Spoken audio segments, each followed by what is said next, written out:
Hello friends, welcome back to my channel. இன்னைக்கு நம்ம கிச்சனில் பார்க்க போகிறது ஒரு சூப்பரான ஹெல்த்தியான அடை தோசை எப்படி செய்கிறதுன்னு பார்க்கலாம். இந்த கிழங்கு நீங்கள் வாங்குனீங்கன்னா கண்டிப்பாக ஒரு வாட்டி ட்ரை பண்ணி பாருங்கள். நம்ம நார்மலாக அவிச்சு சாப்பிட்றத விட இந்த மாதிரி தோசையாக நம்ம செஞ்சு கொடுக்கும்போது சின்ன பசங்க கூட ரொம்ப விரும்பி சாப்பிடுவாங்க. இது ரொம்ப ஹெல்த்தியானதும் கூட.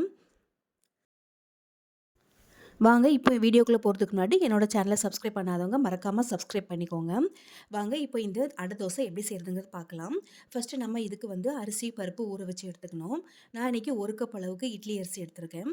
அதே கப்பில் 1/4 கப் அளவுக்கு கடலைப்பருப்பு, 1/4 கப் அளவுக்கு துவரம் பருப்பு சேர்த்துக்கோங்க. கூடவே நான் ஒரு 6லேருந்து 7 காஞ்ச மிளகா சேர்த்துருக்கேன். காஞ்ச மிளகாவும் சேர்த்து நீங்கள் ஊற வச்சு எடுக்கும்போது அரைப்படுறதுக்கு ஈஸியாக இருக்கும். இப்போ இதை நம்ம ஒரு 2 மணி நேரம் ஊற வச்சு எடுத்துக்கலாம். ஊறினதுக்கப்புறமா மிக்ஸி ஜாரில் என்னெல்லாம் சேர்க்குறதுன்னு பார்க்கலாம். ஒரு துண்டு அளவுக்கு இஞ்சி சேர்த்துக்கோங்க. கூடவே ஒரு 5லேருந்து 6 பல் பூண்டு சேர்த்துக்கோங்க. இது கூட நம்ம ஊற வச்சுருக்கிற காஞ்ச மிளகா இதில் சேர்த்துக்கலாம். இதை நீங்கள் அடியில் போட்டால் தான் உங்களுக்கு நல்லாவே அரைஞ்சு வரும். இப்போ நம்ம துருவி எடுத்து வச்சுருக்க மரவள்ளி கிழங்க சேர்த்துக்கலாம். நீங்கள் இந்த மாதிரி துருவியும் எடுத்துக்கலாம், இல்லைனா சின்னதாக கட் பண்ணி கூட சேர்த்துக்கலாம். இந்த மாதிரி துருவி நீங்கள் சேர்க்கும்போது சீக்கிரமாகவே நமக்கு அரைப்பட்டு வரும். கட்டி எதுவுமே இருக்காது, நல்லாவே நைஸாக அரைஞ்சு வரும். இப்போ இது எல்லாமே நம்ம சேர்த்துக்கலாம். நான் இன்றைக்கி 1/2 கிலோ அளவுக்கு கிழங்கு எடுத்திருக்கேன். நம்ம விருப்பம் தான், கிழங்கு எவ்வளோ நாளும் எடுத்துக்கலாம். இப்போ இது கூட ஒரு 1/4 டீஸ்பூன் அளவுக்கு சோம்பு சேர்த்துக்கோங்க. கூடவே ஒரு 1/4 டீஸ்பூன் அளவுக்கு மிளகு சேர்த்துக்கலாம்.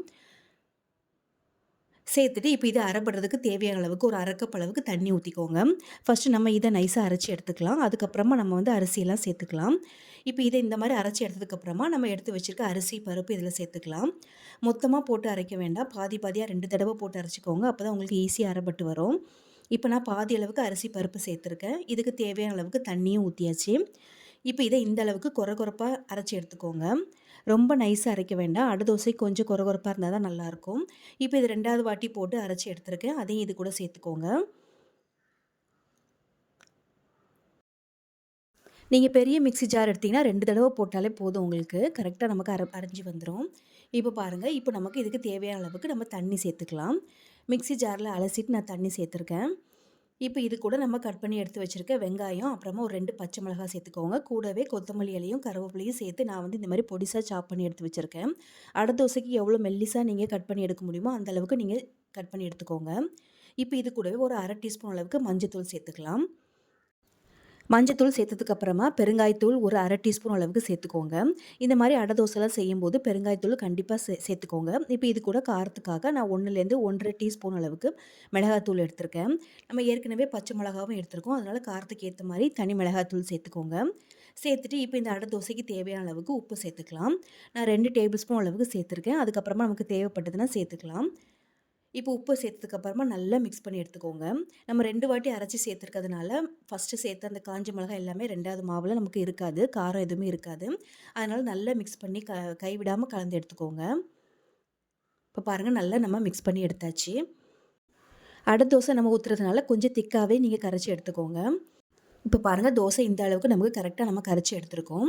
இப்போ இதை நம்ம தோசைக்கல்லில் ஊற்றி எடுத்துக்கலாம். தோசைக்கல் சூடானதுக்கப்புறமா கல்லில் எண்ணெய் ஊற்றிக்கோங்க. நீங்கள் நார்மல் எண்ணெயும் சேர்க்கலாம், இல்லைனா நல்லெண்ணெய் இல்லைனா நெய் கூட சேர்த்துக்கலாம். ரொம்ப நல்லாயிருக்கும், வாசனையாக ரொம்ப நல்லாயிருக்கும். இப்போ கல் நல்லா சூடானதுக்கப்புறமா நம்ம எடுத்து வச்சுருக்க மாவில் 1லேருந்து 2 கரண்டி ஊற்றிக்கோங்க. நீங்கள் இந்த மாதிரி தடியாக அடை தோசை மாதிரி ஊற்றுறதா இருந்தால் 2 கரண்டி அளவுக்கு ஊற்றிக்கோங்க. இல்லை மெல்லிசாக உங்களுக்கு மொறுமொறுன்னு வேணும் அப்படின்னா எக்ஸ்ட்ரா இன்னும் கொஞ்சம் தண்ணி சேர்த்துட்டு நல்லா தண்ணி ஊற்றி கரைச்சிட்டு அதுக்கப்புறமா மெல்லிசாக ஊற்றி எடுத்துக்கோங்க. நம்ம இதில் வெங்காயம் அதெல்லாம் சேர்த்துருக்கிறதுனால ரொம்ப மெல்லிசாக நமக்கு வராது, ஓரளவுக்கு இந்த மாதிரி தான் வரும். இப்போ பாருங்கள், ஊற்றுறதுக்கப்புறமா இதை சுற்றி நம்ம எண்ணெய் ஊற்றிக்கலாம்.